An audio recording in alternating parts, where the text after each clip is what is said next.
escuelas y ya voy a ser investigador clínico. Conlleva un gran trabajo. No solo de conocimiento del área técnica. Miren, el problema no es el área técnica. ¿Por qué? Porque si yo pongo a una persona a hacer 100 veces un procedimiento, a lo mejor se equivocará las primeras 20 veces, ¿sí? Pero lo va a corregir esos errores. Y a las 70, no comete ni una. Y lo vuelvo a poner voy a hacer el procedimiento. La parte técnica es fácil de realizar, fácil entre comillas. El problema es que alrededor de esa parte técnica tiene todo un procedimiento que hay que saber sufrir, que hay que saber explicar, que hay que saber dominar. ¿Sí? Y esto es fundamental. Otro ejemplo que nos ha sucedido mucho en el caso del ADN, las muestras biológicas que se guardan en estos contenedores. ¿Cuánto tiempo duran? ¿Dónde se realiza? ¿Dónde se guardan? ¿Cómo se guardan? ¿Cuánta muestra se utiliza? ¿Sí? Y si se fijan de cada uno de ellos, no es que yo vaya a cambiar el proceso, no. Lo que me pide el procedimiento, lo que me solicita el protocolo es lo mismo, pero aplicado a cada una de las partes específicas de los elementos que se generan. Las muestras de delitos sexuales, acomodanlas. Y no en el sentido peyorativo, ¿sí? Sino es un pleito casado ya, así casado, entre el área de peritajes de química y el área jurídica. ¿Por qué? Porque si yo solicito o se manda a hacer el análisis de una víctima con un presunto, un ataque sexual, ¿sí? Yo tengo que saber, como solicitante de la prueba, como fiscal, como investigador, los niveles de inferencia que tiene cada prueba. Sé que va a haber pruebas de orientación y esas tienen un nivel de inferencia 1, por ejemplo.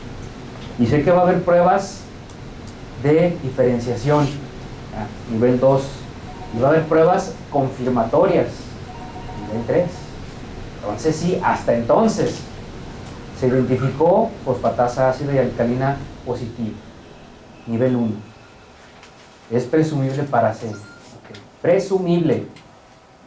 Si yo compruebo con una cuantificación de esa fosfatasa ácida y luego una tercera prueba para el análisis de la proteína P30 humana específica en varones, entonces ya no estoy presumiendo, ya estoy confirmando que la sustancia que está en la muestra es semen y es de origen humano.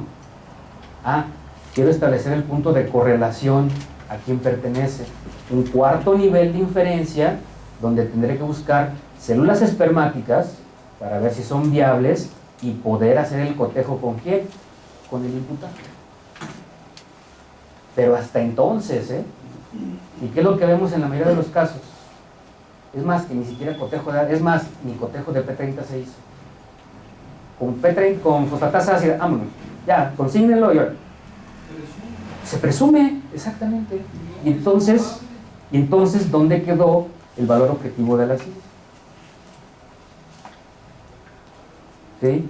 Esto es muy importante, y no es responsabilidad nada más del fiscal o del Ministerio Público, es también ha sido responsabilidad de los peritos, de lo escueto que a veces emiten sus conclusiones en los dictámenes.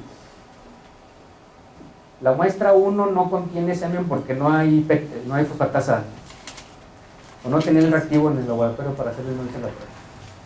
Yo he visto dictámenes.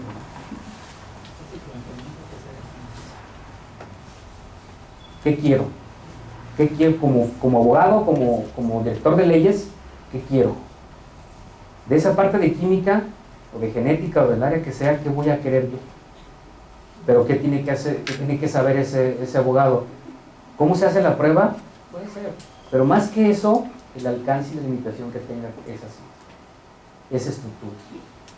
Si yo sé que es una muestra que, no sé, que me lo trajo la víctima, la presunta víctima, después de 25 días de que la guardia que se animó a entablar la denuncia, bueno, entonces tengo que tener ese precedente bien establecido, ya tiene esa muestra 25 días guardada en un lugar no óptimo, condiciones no aptas, por favor, primero analízala, solicito que la analices y dime qué es lo que encuentras. Y en base a esos resultados, entonces sí voy a saber solicitar o no esa estructura. Pero no analízala, todo. Lo que tu ciencia técnica o arte te determine. Entonces ahí no, muestras con la temporalidad del tiempo transcurrido, Sí. ya no tendrían un valor probatorio en cuanto a su alcance. Dependiendo. ¿Se podrían aceptar? Si no fueron conservadas. Es que eso vamos, licenciado, precisamente. Debe haber un manual que me diga cómo conservar esas muestras. Y ese manual debe estar a disposición de todos. ¿Sí? Ok, son muestras, no sé, de una exhumación. Es fémur, es hueso largo y son órganos dentarios de tipo molar. Se guardaron en congelación, se limpiaron y guardaron en congelación. Ahí está en disposición. ¿Puedes hacer una prueba de orientación para determinar si hay ADN? Sí. Vamos a hacer la valoración. Si hay extracción de ADN, se cuantifica por la técnica de PCR en cuantificación en tiempo real y te digo qué cantidad de ADN humano hay. ¿Puedes obtener un perfil genético de eso? Voy a intentar. Con la posibilidad de un 50%. Pero eso, ¿cómo lo voy a saber yo? Como abogado. ¿Sí? Preguntándole al experto. ¿Cómo lo voy a hacer? ¿Cómo voy a saber yo como perito? Tomando como marco de referencia todos los análisis que se puedan hacer. Es un trabajo gigantesco. ¿Sí? Es un trabajo titánico que apenas está empezando. Científico. Y esto yo siempre lo comento de esta manera. No le podemos achacar toda la responsabilidad a los servicios periciales. Sería injusto y sería ilógico y además desgastante. ¿Por qué? Dentro de sus funciones, pues tiene una función muy particular que son coadyuvantes del Ministerio Público, del fiscal. ¿Sí? Si generan datos, si generan información, pues ya es un extra, pero no es su responsabilidad. ¿Sí? Los procesos de investigación básica, corresponden a otro orden de nivel, que son las escuelas, que son las universidades.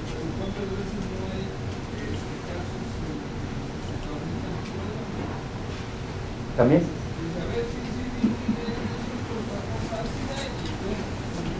Exacto. Pero ahora, licenciado, perdón, dígame.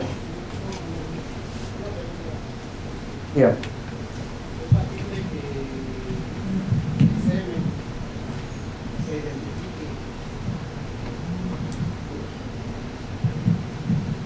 ¿Es factible que el semen se identifique con algún otro elemento corpóreo de la persona? No forzosamente con una comparación del semen, o sea, con otro elemento, vamos.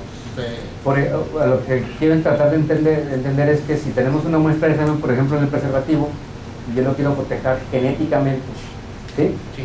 Genéticamente con otra persona, sí. Puedo obtener el perfil genético de la otra persona de cualquier otra muestra biológica. Sí, la parte sangre genética, o X. O células epiteliales. Esa es una muy buena pregunta porque existe esa confusión. El perfil genético que yo obtenga aquí, de esta muestra, si es que cumple con todas las condiciones que hemos mencionado, va a ser un perfil genético único que pertenece a X persona. Y yo voy a tomar muestras de referencia, muestras indubitadas de X número de personas para poder cotejar el perfil genético, el origen biológico de la muestra, a quien pertenece. ¿Sí? ¿Por qué? Porque se tenía la creencia de que lo igual se tenía que comparar con lo igual. Si era semen, pues tenía que yo tener una muestra de semen, ¿no? Ahora con la parte de avance de genética, ahora es perfil genético del semen contra perfil genético de X muestra de Juan Pérez. Un ejemplo que la persona murió, ¿verdad? Y ya no es factible. La sangre, pues ahora con hueso. ¿Sí? Pero, por ejemplo, para medir la temporalidad de la viabilidad, ¿a qué me refiero con viable? ¿A cuánto tiempo dura el ADN en esa muestra? ¿Cuánto tiempo dura la muestra, el ADN en esa muestra? ¿Sí? ¿De qué va a depender? Muchas de las ocasiones los preservativos contienen sustancias espermaticidas que matan el espermatozoide. ¿Por qué? Porque la función de un preservativo, ¿cuál es? Prevenir el embarazo, y por lo tanto en la parte interior tiene sustancias que van a matar al espermatozoide. Entonces, a mayor tiempo de exposición que tarde esa muestra de semen dentro del condón, pues va a ser mayor la probabilidad de que las células espermáticas se destruyan. Y en dado caso que las células espermáticas se destruyan en el líquido seminal, ya no sirve para nada. Depende. aquí se tiene que hacer un rastreo de células epiteliales de descamación. ¿Por qué? Los conductos seminíferos, como cualquier otro conducto del cuerpo humano, está formado por epitelio, y al momento de que sale líquido, de manera arrastra, pero es ver qué cantidad de células hay y si son viables. ¿Sí? Pero esto, ¿cómo lo vamos a saber? Vuelvo a repetir, esas son las limitaciones que tenemos ahorita, que no sabemos cuánto tiempo pasa, y muchas veces los estudios se solicitan a ver si se obtiene algo. ¿Sí? Pero es un error en el que estamos cayendo. ¿Por qué? Porque la justicia no es saber si se obtiene. La parte científica tiene que dar una certeza, tiene que brindar una estructura de si es, no es, pertenece, no pertenece, es una conclusión, ¿sí? Y muchas veces las conclusiones de nuestros dictámenes son más a veces confusos. Bueno, ¿qué es pues? ¿Sí pertenece o no pertenece? ¿O qué me está diciendo este dictamen? Va en contra de... Debe de resolver la hipótesis. Exacto. O más dudas. Miren, lo bueno es que generaría otra hipótesis. Eso sería fabuloso, ¿eh? Que generase otra hipótesis. El problema es que ni siquiera eso genera incertidumbre. ¿Sí? Entonces, ¿qué es lo que estamos necesitando? ¿Qué es lo que se requiere para estos cambios, para estos procesos de investigación actual? Número uno, el orden mental que ya hemos hablado, ¿no? Y ya lo estamos haciendo, se está tratando de corregir ese error conforme a la construcción de estos protocolos y estos manuales de procedimiento. Si es mucho trabajo, sí, pues lo está haciendo la PGR, sí, está haciendo la PGR, es una parte fundamental lo que están haciendo, y no por vanagloriarlo ni nada, pero qué bueno que se esté trabajando en esa parte, en esa estructura. Ya era necesario un orden de ideas, un orden de estructuras en ese sentido. Pero la parte de la incertidumbre, la parte de los limitantes que tiene cada ciencia, cada área, sí es corresponsabilidad de otros ministerios. Se requiere mucha investigación básica, mucha investigación, ¿sí? En donde se propongan o se hagan propuestas de planteamientos hipotéticos que puedan suceder en nuestros lugares de hechos, ¿sí? ¿Cuánto tiempo dura una muestra de líquido seminal en condones? Créanme, los que están estudiando criminalística y criminología, es un muy buen tema de tesis. No hay esa información aquí en México. ¿Y cómo se haría? No sé, van a la tienda, compran, como que no compren condones, o hasta, y si no, quemar, deben de comprar. Y si no, los que regala el sector salud, no sé, 5 marcas de condones para que no les salga tan caro el planteamiento experimental. 5 marcas de condones, colocan muestra de semen, van midiendo día por día o semana por semana cuánto se degrada el ADN con un método de extracción y hacen una estadística. Y esa estadística avalada por una universidad, ese proyecto para la investigación está avalado por una casa de estudio y puede ser tomada esa tesis como un ejemplo bibliográfico. ¿Sí? Una referencia. Ustedes vean en internet, vean los procedimientos que se tienen. Los mayores ahorita en América Latina, los que más hacen investigación científica forense, son chilenos y argentinos, colombianos. ¿Sí? Están generando, ¿pero por qué? Porque ellos lo necesitan, porque ellos para sus poblaciones, para sus delitos lo necesitan. Aquí también lo necesitan, aquí también tenemos delitos, ¿sí? Aquí también tenemos todo eso, pero ¿qué tenemos a favor? Pues hay que aprovechar ahorita la euforia CSI.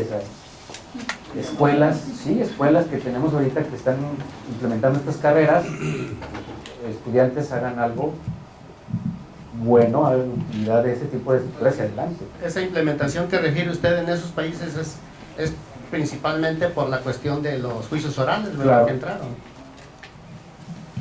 Claro, y esto es una estructura importante porque si una sociedad no lo necesita, no lo produce. Esto lo comento precisamente por los jóvenes estudiantes, ¿verdad? Que algunos quizás ignoren esa situación, para compartir el conocimiento. Y es importante mencionarlo. Ahora, esta estructura, bueno, ¿a qué nos va a llevar? Hay una necesidad muy urgente en México de que nuestros sistemas de justicia sean mucho más eficaces, se cometan los menos errores posibles, a cualquier nivel, no estoy haciendo referencia a ningún área en particular, sino a cualquier nivel. pero que también se atraigan o se generen elementos importantes en cuanto al proceso de investigación. Esta parte de investigación, como lo establecemos desde el punto de vista jurídico, pues sí genera un parteaguas en la forma en la que se estaba trabajando, en la forma en la que se estaba generando todo este procedimiento. Esos cambios están echados a andar. Esos cambios ya generaron, o están generando una conciencia, por ejemplo, en los abogados litigantes, de revisar los expedientes, de revisar los peritajes que se estaban haciendo. ¿Sí? ¿Por qué? Podían pasar años en el sistema tradicional, años así, en donde los peritajes nunca se revisaron. Y ahí estaban en el expediente, cosidos. ¿Sí? Y ahí estaban. Y esa información, así como oro puro, así para ser aprovechado. ¿Por qué? Porque se podían hacer un montón de señalamientos. Todavía el sistema tradicional lo permitía. ¿Sí? Objetar cadena de custodia, objetar procedimiento, interrogar al perito. Créanme, en el tiempo que yo duré trabajando en servicios periciales en Aguascalientes, solamente 2 ocasiones, como perito oficial, me llamaron a interrogar. Solamente 2 ocasiones. ¿Qué quiere decir? Que mis peritajes eran así fabulosos. ¿No? Que ser honestos.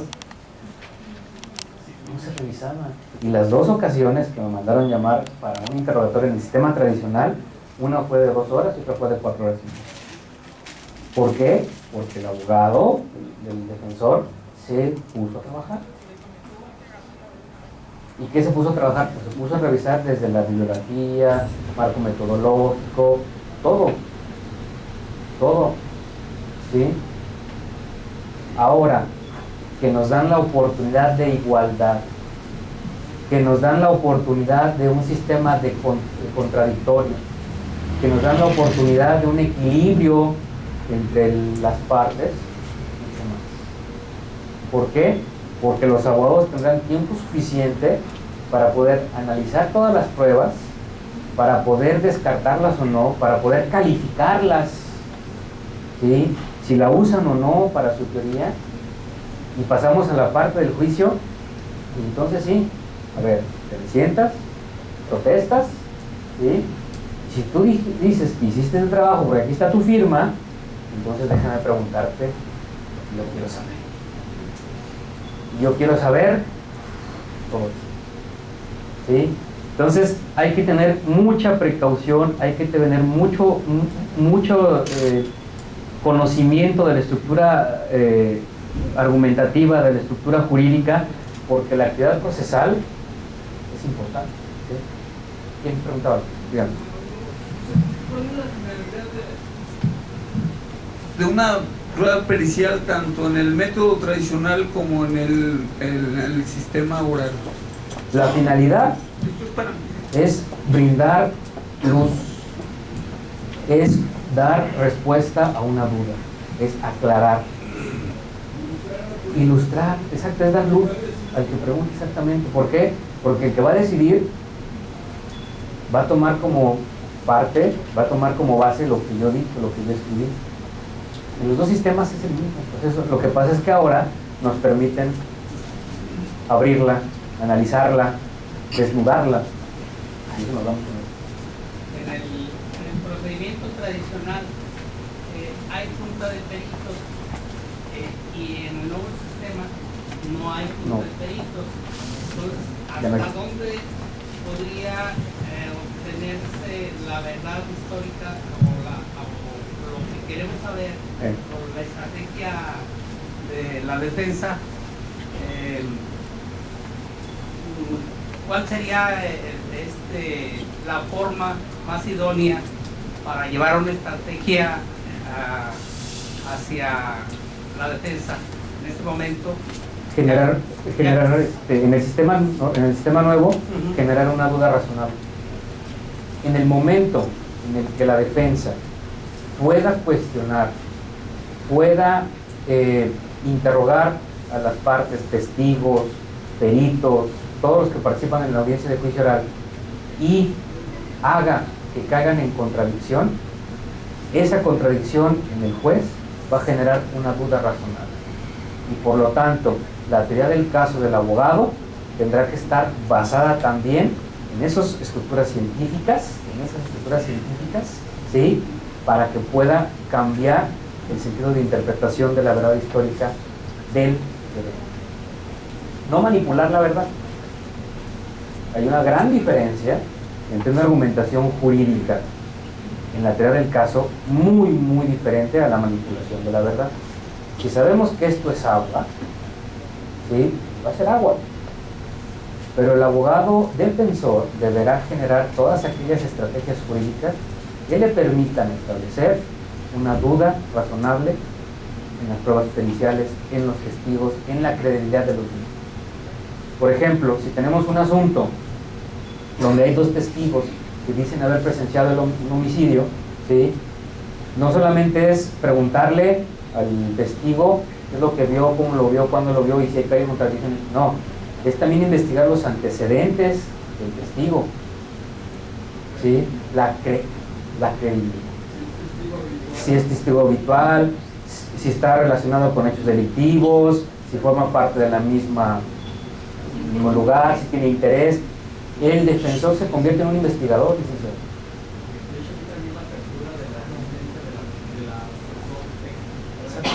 Exacto. Usted comentaba, se desaparecen los terceros en discordia. Qué bueno. Sí, qué bueno. ¿Por qué?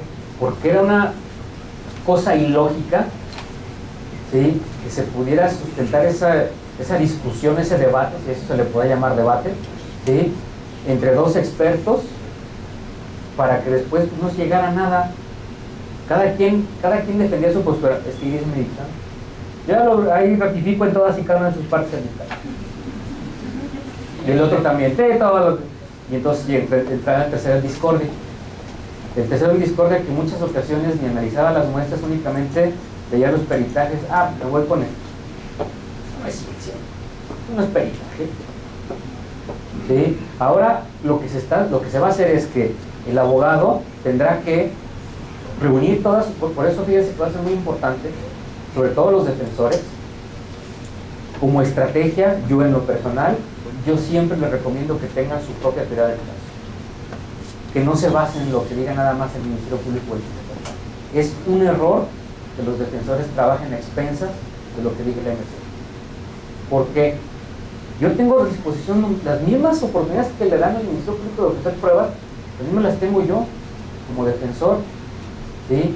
Si me voy a basar en la esperanza de que los coadyuvantes del Ministerio Público cometan un error, pues eso no es una teoría del caso. ¿Por qué? Porque primero estoy aceptando lo que dice el fiscal. Segundo, lo único que me voy a convertir es un calificador de pruebas. Mira, aquí se equivocó en cadena de custodia. No le leyeron sus derechos. No sé, no hay cadena, no hay elemento, no fijaron bien, no embalaron. Pero ¿cuál es la teoría del caso del defensor? Con los mismos elementos que tiene, tendrá que construir su teoría fáctica, su teoría técnica y la teoría jurídica, ¿sí? Y con esas estructuras correlacionar todos los indicios. Esa es la ventaja que tenemos ahora, que tenemos apertura. Es más, hasta los abogados pueden entrar a periciales a ver cómo están haciendo las pruebas, ¿sí? Entonces, yo tengo mi teoría del caso, mi defensa me dice que así sucedieron las cosas, tengo estos testigos. Entonces, voy a construir mi teoría para poder defenderla. Voy a hacerme de testigos con credibilidad, voy a hacerme de pruebas con credibilidad, voy a objetar las pruebas que estén mal hechas y voy a interrogar a los peritos para poder hacerlos caer en contradicción, junto con mi teoría del caso y con lo que yo pueda hacer en el juicio oral, generar la duda razonable. Así no pasaron las cosas, sucedieron así. Y convencer al juez de que la teoría correcta. Ese es el gran trabajo que implica conocer los alcances y limitaciones de las pruebas periciales. ¿Había una pregunta? Sí, ¿sí se escucha? Sí, adelante. Sí, buenas tardes a todos. Esta pregunta lo hago con todo respeto para el género femenino, lógicamente. Como ya estamos dentro del tema, pues quisiera preguntarle acerca de cómo podría yo, dentro de lo que es el peritaje ginecológico, en el cual me indica de que, con todo respeto, de que es un elemento totalmente íntegro, ¿sí? Y inclusive pues me dice que es elástico y que es flexible y que aunque haya habido pues la función normal de penetración, entonces pues ¿cómo podría yo tumbar esa prueba, ese peritaje? Porque insiste mucho la fiscalía en que sí se cometió el delito de estupro. Entonces pues esto, bueno, ahorita hablamos un poquito acerca de eso, pero sí quisiera que me orientara un poquito más. Mire, licenciado, ahorita precisamente no lo traigo aquí, pero con gusto se lo puedo mandar por correo para quien esté interesado. El propio sistema de la Secretaría Técnica está ahorita proyectando distintos protocolos o procedimientos para los distintos delitos. Ya ahorita uno en revisión, que está también a disposición de toda la población, que es el protocolo técnico-científico de estudio, valoración e investigación, de delitos sexuales en adultos. Y hay un apartado, ¿sí?, que habla precisamente del examen ginecológico que se hace por parte del médico legista. Desafortunadamente, y sin ser yo experto médico en el área, lo que conozco es que existe una categorización aceptada por parte de la parte técnica del médico forense, médico legista, en cuanto a la clasificación, por ejemplo, del IME. ¿Sí? Esa clasificación, de acuerdo a este protocolo, tiene que ser reestructurada, porque ya es arcaica y obsoleta. ¿Sí? No podemos, es más, ni siquiera la nominación es absurda y es ofensiva. Claro. Complaciente. Complaciente, es un absurdo, así. ¿Sí? Entonces, en este momento se encuentra en revisión estos protocolos para que se pueda reclasificar una estructura anatómica femenina específica con características fisiológicas muy particulares. ¿Sí? Pero ese tipo de estudios, más que objetarlos, licenciado, es buscar la forma, con otras pruebas periciales, de poder descalificar. ¿Sí? No es objetarlo, es más bien interrogarlo, es contrarrestar el efecto con otras pruebas periciales. Si el examen ginecológico dice hubo penetración, ¿okay?, entonces hay que valorar qué otro tipo de estudios se hicieron, si se hizo análisis químico, se identificó líquido seminal, etcétera, etcétera. No existe nada. Para poder correlacionar si existe algo que vincule científicamente a su defendido con él. Es la única herramienta que tenemos actualmente. Yo espero, y ojalá así lo hagan rápido, que ese protocolo después ya lo puedan ver que esté publicado como los anteriores. Y se llama así, Protocolo de Actuación para Investigación de Delitos Sexuales en Adultos. Porque hay otro para menores. ¿Sí? Muy bien. Y ahí en ese apartado viene la sección del examen ginecológico. Muy bien. Gracias. No, al contrario. Bien, entonces, a esto queremos llegar. A esta parte, a este elemento específico de las ciencias forenses, en donde desde un análisis totalmente objetivo, aquí no se trata de echarnos la pelotita a ver quién tiene más culpa o no. Sería como un gasto inútil. Es como un divorcio, ¿no? Ya te divorciaste, ¿para qué le sigues rascando más a la herida? Claro, no tiene caso, ¿no? Pero entonces es analizar, es generar cuáles son los alcances y limitaciones que tenemos, por ejemplo, de nuestras ciencias forenses, del apartado de criminalística, del apartado de criminología en las escenas. ¿Por qué, si tenemos protocolos, por qué si tenemos manuales de procedimientos, se siguen cometiendo tantos errores? ¿Sí?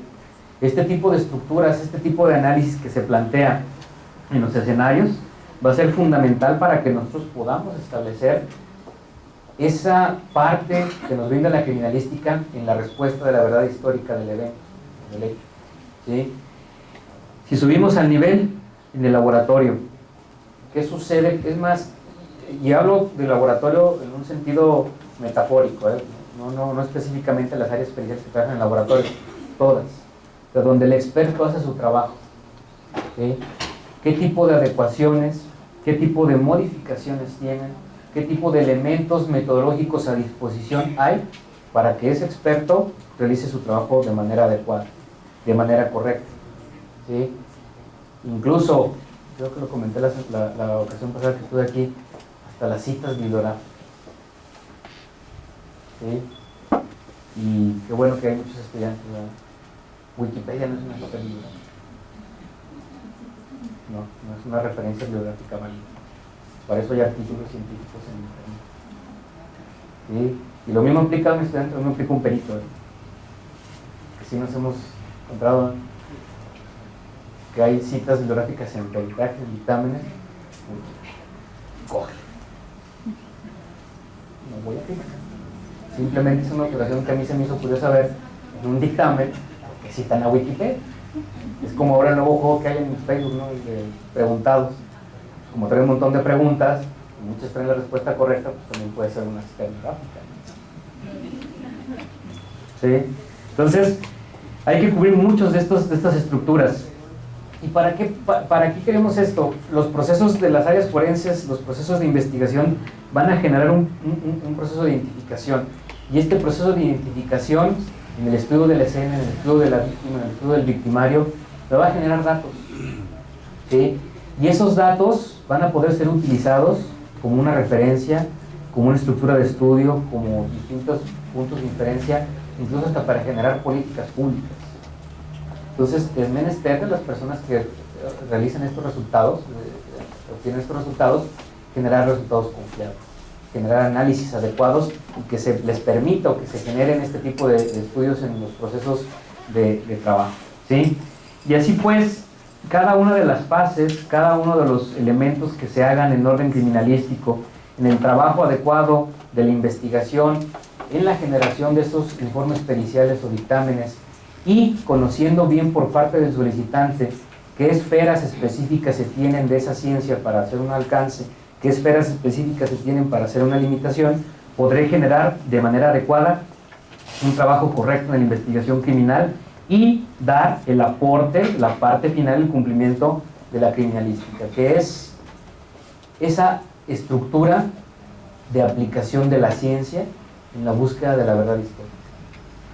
La criminalística es lo único que hace. ¿Sí? Las ciencias forenses es lo único que nos van a brindar. Buenas tardes. Buenas tardes.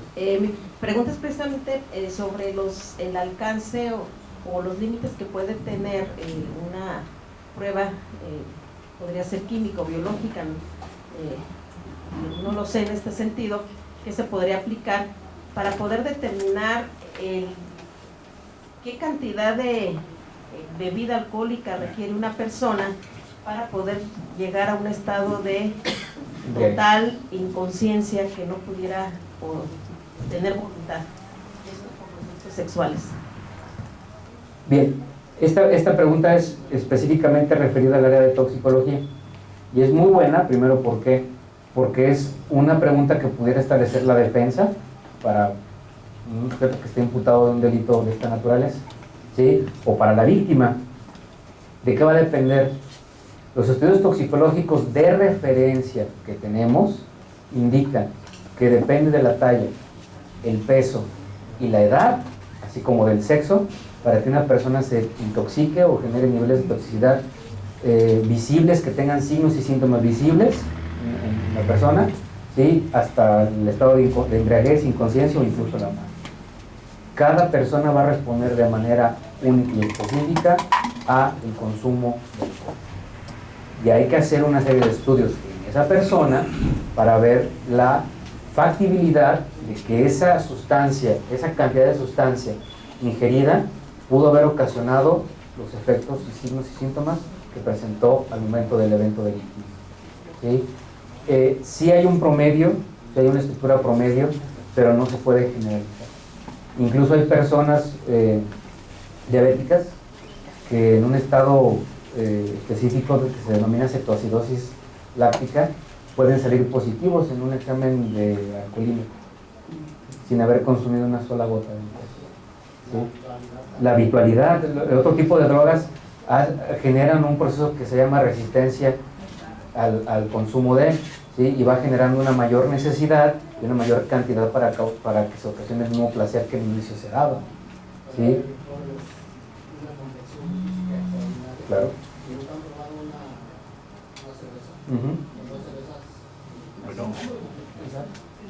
Puede haber también, o existe un parámetro para determinar la temporalidad de la inconsciencia.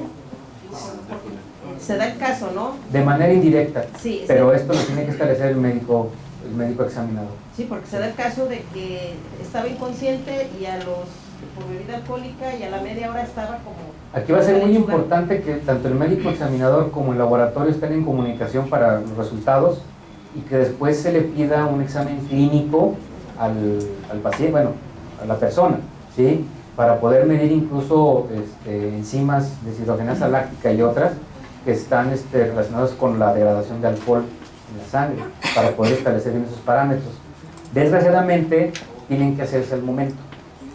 Y si el médico no la solicita, o el Ministerio Público no la solicita, no se hace. Lo más que se alcanza a hacer a veces es un retrospectivo de niveles de alcohol en sangre, ¿sí? Pero eso es un nivel muy bajo y aparte estadísticamente tiene pues, un margen de error, algo importante para establecer ese nivel, ¿sí? Pero en ese caso, tanto el MP, el Ministerio y el laboratorio deben estar en coordinación.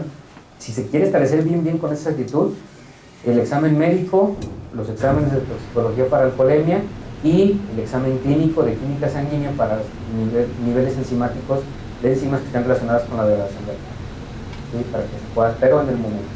Gracias. Bien, entonces,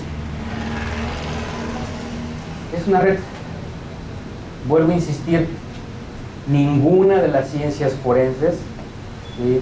Ninguna, por más tiempo que tenga, por más áreas del conocimiento, por más temporalidad que haya pasado, está exenta de estos cambios.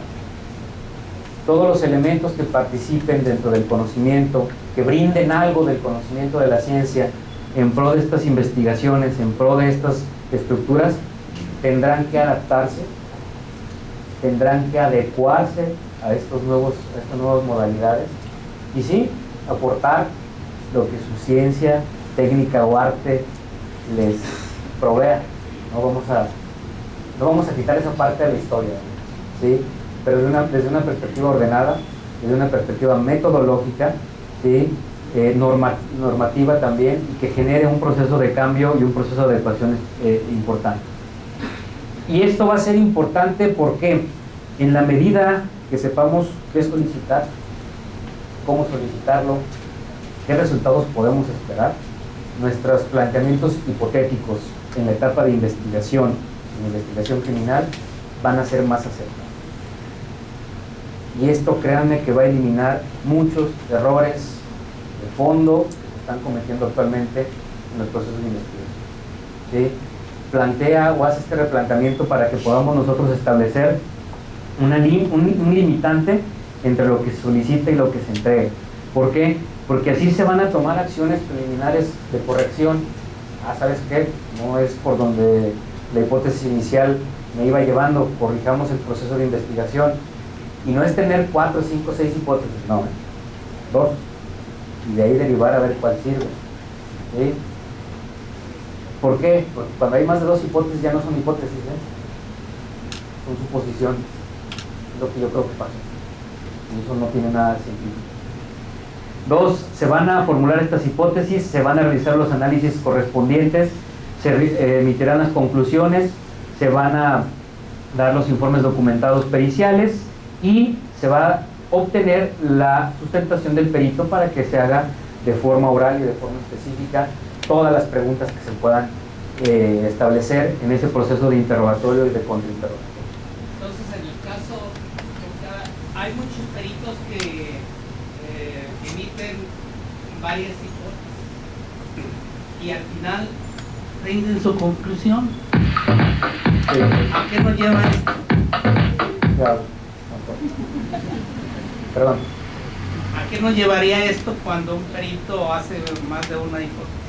Miren, el establecimiento hipotético en las cuestiones de investigación pericial se establece como la investigación científica: hipótesis nula, hipótesis alternativa. Simple, así. Si son más de 2 hipótesis, ya no son hipótesis, son supuestos o suposiciones.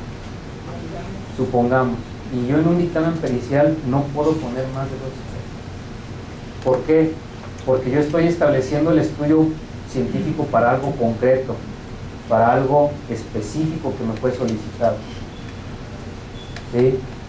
En este sentido, la construcción de las hipótesis debe de realizarse o debe de contener, de expresarse en un primero sentido afirmativo y en un sentido negativo. ¿Sí? Por ejemplo, en el área de genética, se establece la hipótesis nula, que el señor de nombre Juan Pérez sea incluido dentro de una relación biológica de parentesco, de tipo paternidad, con el menor tal, ¿sí? Tomando las muestras así. Punto. Hipótesis alterna, que el señor Juan Pérez sea excluido de una relación de parentesco de tipo paternidad con el menor. ¿Por qué? Porque es el objeto de mi prueba. Nada más. No quiero establecer otra cosa. No me interesa si son de origen africano, si son holandeses, si son nicaragüenses, nada. Genéticamente lo único que voy a determinar son dos perfiles para ver si tienen relación biológica de parentesco. Esto, al final, ¿vale? Al final, en mis conclusión, se acepta la hipótesis nula con dos valores. Valor biológico, presenta los 16 marcadores correspondientes el señor Juan Pérez con el menor tal. Valor estadístico, se acepta el señor Juan Pérez incluido en esta relación biológica de parentesco con un 99.99% de probabilidad de paternidad y un índice de parentesco de 16.000, que indica que es 16.000 veces más probable que él es el padre biológico del menor y no cualquier otro individuo del resto de la población. Todas las conclusiones científicas que se emiten en un dictamen judicial deben de estar incluidas así. No puedo yo poner más de 4 hipótesis o de 3 hipótesis. ¿Por qué? Porque es como cierro los ojos y a ver a qué la tiene. Sí. Y una prueba pericial nunca se basa en eso. ¿Sí? Cotejo de huellas dactilares, cotejo de firmas, análisis toxicológicos. El único, y eso pensando desde una perspectiva muy laxa ahorita, que pudiera permitir esto, sería la determinación de causa de muerte. Porque a veces con la autopsia se pueden establecer varias hipótesis o varios supuestos. ¿Por qué? Porque a veces signos y síntomas son muy parecidos, pero para eso está el otro resto de baterías de estudios. Si el médico forense dice, no sé, por los signos cadavéricos tiene 72 horas de fallecido. Ok, pero después se saca el potasio de humor vitrio, me dice, no sé si tiene 36 horas. Pues es una corrección de media y efectivamente signos clínicos o signos de data de muerte dan esto, el laboratorio de esto otro está dentro del promedio. Eso es permitido. ¿Por qué? Porque la ciencia tiene esos límites también. La ciencia no, ¿sí? Sí, claro. Varias hipótesis, sí. 2 es suficiente. Porque así lo marca la estadística. La estadística es el sustento científico de todo examen pericial. Y eso se lo digo a los estudiantes de criminalística y de criminología. Si no saben estadística, van a sufrir mucho al momento de hacer sus conclusiones. Incluso los criminólogos. El famoso índice criminogénico también tiene un sustento estadístico. ¿Vale? Entonces es importante esto. Bien, pues no me queda más que invitarlos a que juntos podamos realizar procesos de investigación.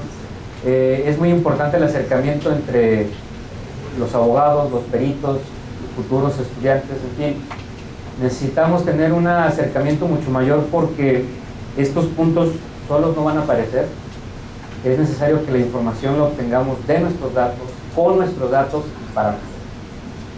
¿Sí? Entonces la invitación está abierta. No me queda más que agradecerle su presencia.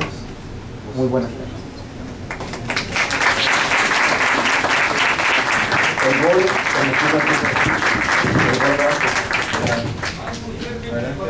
Sí, aquí en León. Sí. Antes de retirarlos, quiero invitarlos a la próxima conferencia que vamos a tener el día lunes a las 6 de la tarde. Recalco que es a las 6. El tema es jerarquía normativa de los tratados internacionales, que estará impartida por el magistrado Rubén Arturo Sánchez Valencia. También les quiero informar para todos los que se registraron que ya están sus constancias aquí afuera en la mesa, están ordenadas para que se formen y se las puedan llevar de una vez, ¿vale? Y vamos a entregarle un reconocimiento al biólogo a nombre de la Suprema Corte de esta Casa de la Cultura Jurídica. Le entregamos un presente de reconocimiento por su destacada participación. Denle un fuerte aplauso.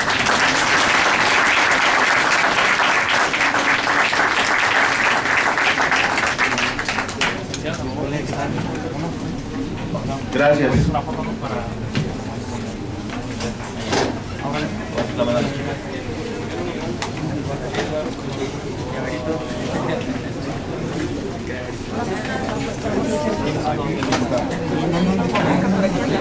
Está muy bien. Me saluda la licenciada Margarita.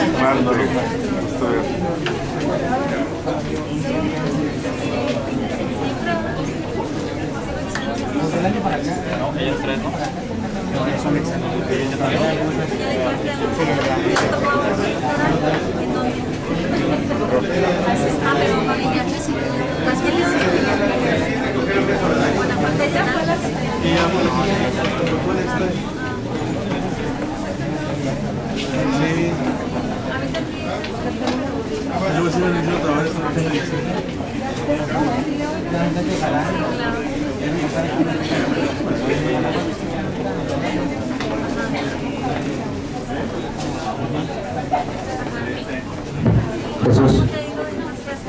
Jesús Abraham, ¿puedes venir por favor?